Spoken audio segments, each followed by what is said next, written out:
Okay, so I'm going to call to order this hearing of the Senate Committee on Public Employment and Retirement.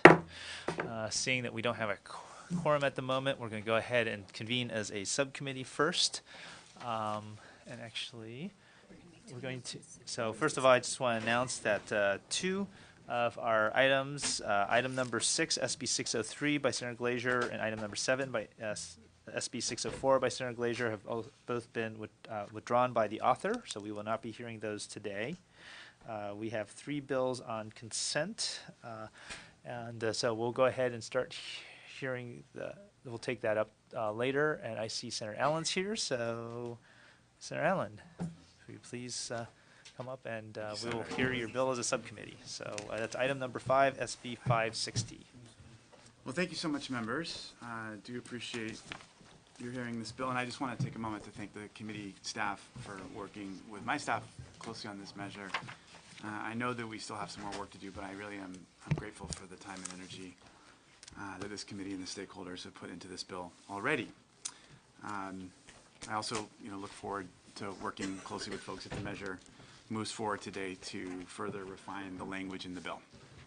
So, as you may know, California's largest pension funds, the California Public Employees Retirement System and the California State Teachers Retirement System, have governance directives that advise them to take climate risk into account when making investment decisions. And this bill affirms that climate-related risks are material financial risks and they should be considered by the boards in managing their funds. The bill also requires the boards to add to their comprehensive financial reports the financial climate risk of their investments.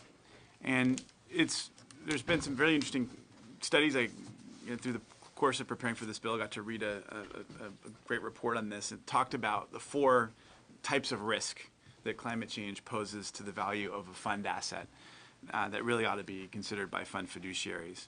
These include physical impacts, risks to the environment and to infrastructure, so things like sea level rise, severe storms, extreme weather events such as droughts, wildfires, heat waves that may impact assets and global economic trends. So if you're a business that has a lot of assets or property right on the shore in Bangladesh, for example, you need to think about the impact that sea level rise will have on those assets.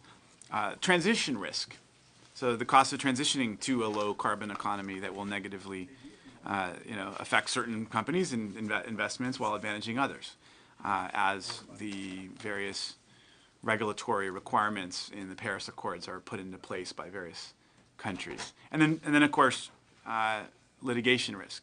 Under changing laws and increasing climate change risk, the company may be sued as a result of its contribution to climate change and consequently lose market value. So these are risks that are out there that ought to be considered. There was a report that came out by Mercer Investments, and it found that over the next 35 years, based on market forces, the coal industry, for example, could potentially see annual returns reduced by up to 82%. The oil and utility industries may also see their returns diminish, according to this report by Mercer.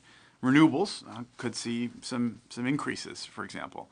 Now, California has led the way on many fronts related to climate change, and our pension funds are also leading the way to ensure that financial climate risk is taken seriously within the global economy. They're not alone. In 2015, France became the first country to require mandatory climate change-related reporting for institutional investors.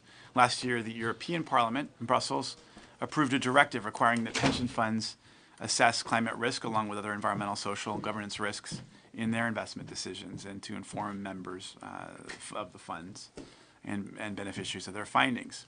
Also, the ratings agency Moody's announced that it will start to incorporate the Paris Agreement targets into its own analyses.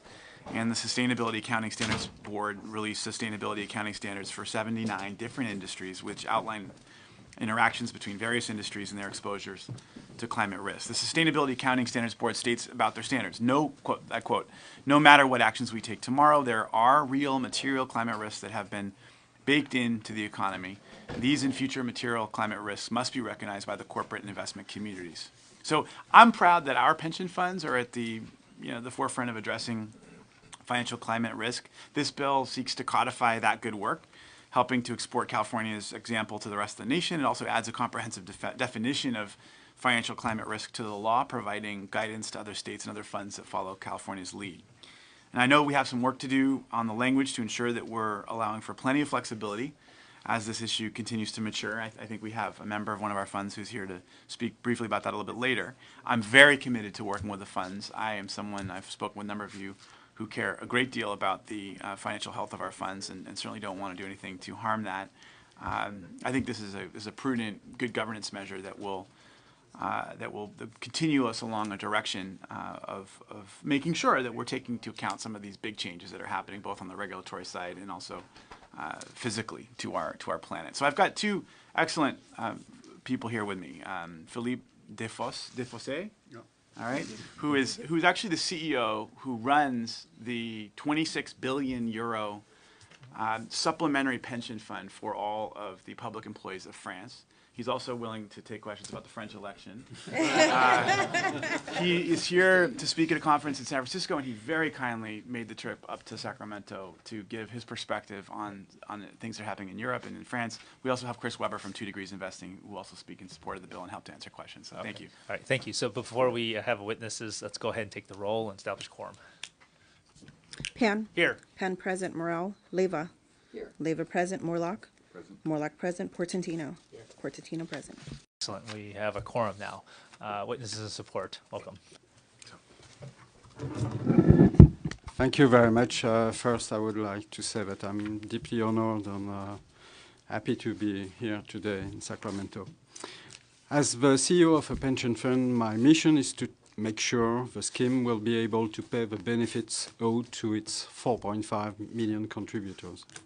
My fiduciary duty is to do so by investing in assets in a way that is both profitable and prudent.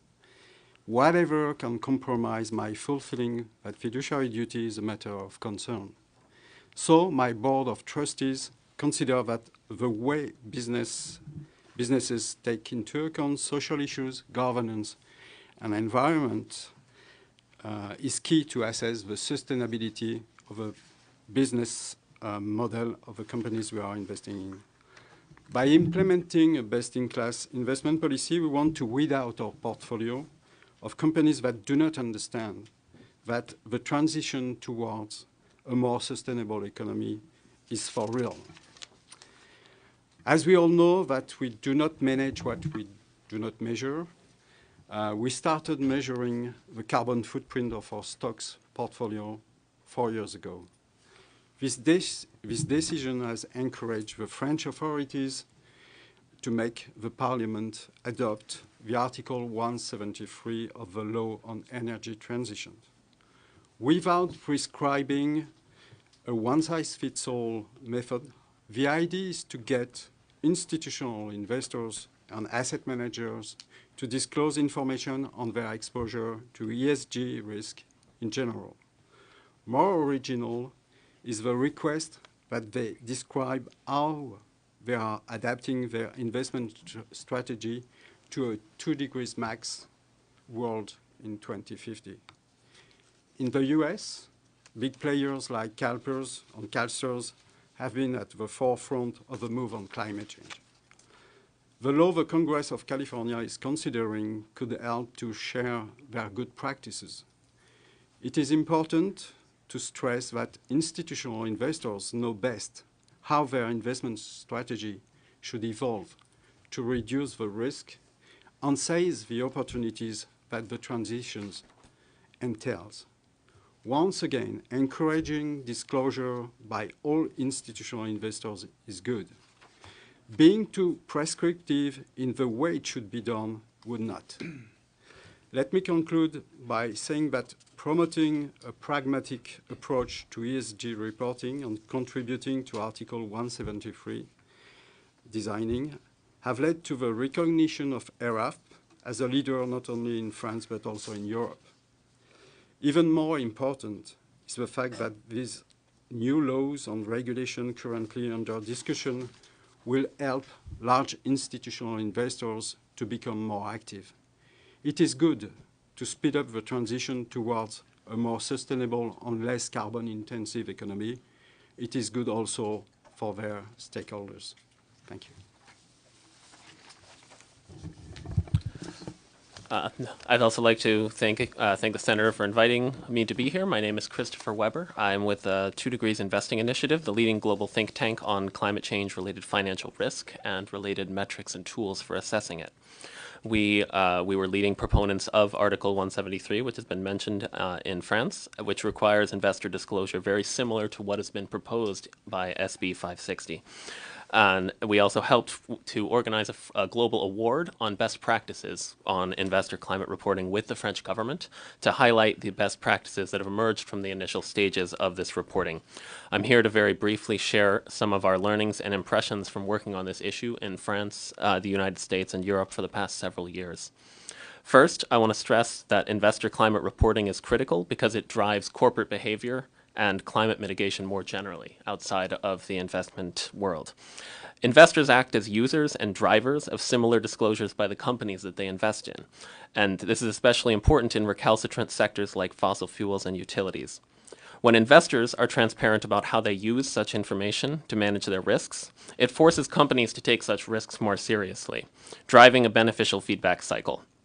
Further, transparency by leaders such as CalPERS, CalSTRS, and the UC system will also drive better practices by other investors who aren't as far along on the management of climate risk.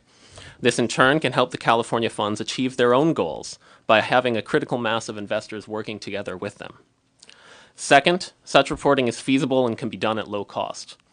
Investors from all over the world submitted a wide variety of reports to the to the award that we organized with the French government, and many used publicly available open source methods at a very limited cost in terms of staff time and external cost to manage such reporting. Third, flexibility is key, as Philippe mentioned, to ensuring this low-cost transparency and avoiding over-prescribing investment choices to the investment professionals who are best equipped to make such choices. Practices in this field are still emerging, and management of climate-related risk can be done in numerous ways.